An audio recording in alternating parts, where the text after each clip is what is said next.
Hi again!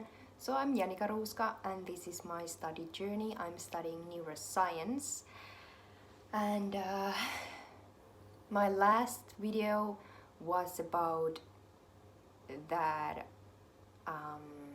about my exam, which didn't go the best way, but then because of that I started to think if I want to have better grades, what I need to do. And the thing what I'm doing, which is disturbing my studying, is that when there come up some really interesting question in my mind, then I start to look more at that, and then I don't always focus to the main things. Of course I study those also, but then I really want to get more like extra information and making more questions and so on. And my conclusion was that I really enjoy that, and it keeps my passion up, that if I'm able to do these questions and this neuroscience, it's for me like a puzzle which will grow all the time. So there is always space for new pieces, and that it's never or I feel it's never solved. So that is why I enjoy about it, all these questions. Yeah, so I think I will just continue my way and of course at the same time focus to understand the main ideas, but not lose my passion while doing that. So I still want to continue to do these questions. Anyway, we had today a lecture. I'm having this course. It's about systems in neuroscience. Hopefully I remembered it correctly. But anyway, it has been super interesting. We have a really good way of having, or that fits for me, that we need to first watch the PowerPoints and there is some presentation going, and I can do it that whenever. Like I like to check those in previous night, and then on the next day we will have the lecture where it's a short short introduction to the topic, and then we will have a group discussions and the questions there.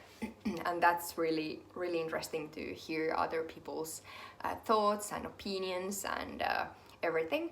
And today we were discussing about sensing the environment, and I had a really interesting questions came to my mind. We discussed many things. I have some notes down here, so I will look down to remember everything what I supposed to tell you. But we were talking that if there is some change in our environment, what happens in our body and what makes us to do some action, and so the environment will change. So we had a few examples, and one was this, that if you can sense the heat around you, you can adapt to that also.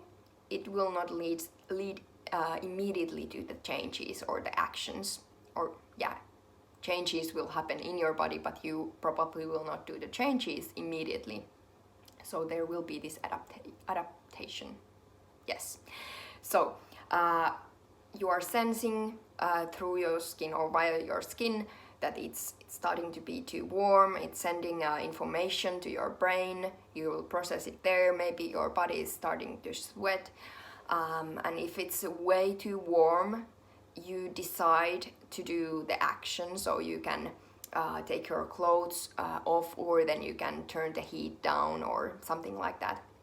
And it's your brain is doing this calculation what to do. And what else I put here? Yeah, we had a lot of examples, and my ideas are now going all around in my head. I'm super excited about this.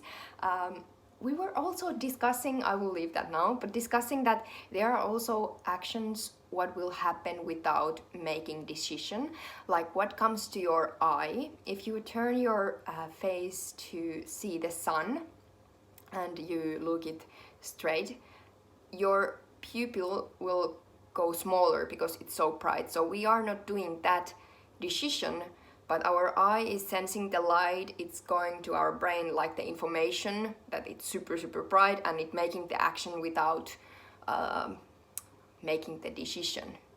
So that was super interesting. It was called something like pupillary light reflex, pupillary light reflex, if I remember correctly. We were also talking about learning, what helps learning and what can disturb you to learn, like all things in environment.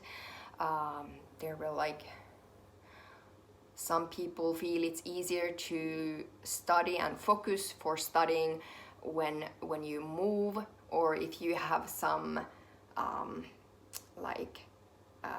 smells around you which you like, or then if the lecturer or the teacher will speak fast enough, it makes you focus, and these kind of things. And that made me think that like how fast is enough. So I was thinking, what is the range, like also with other senses, what is the range you enjoy, what is favorable for you? So with that question I came up, and I'm not sure, there might be some research about those ranges, but I think it's still a little bit unclear. So let's see if I will go to that path or with some else. I have so many interesting topics what I would like to study, and at like beginning of the studies I was feeling a little bit pressure about that. I'm not sure what I want to study, so many interesting topics, what I should do, trying to make this decision. But now I'm just keeping my eyes open and then just taking the information and taking notes which I get the most excited, and like these kind of things I trust will lead me to the right path. Yeah. Oh, now I can breathe. I was super excited. Yeah, hopefully you enjoyed. Remember to subscribe so you will get these videos or the notifications that I will upload these videos. See you next time.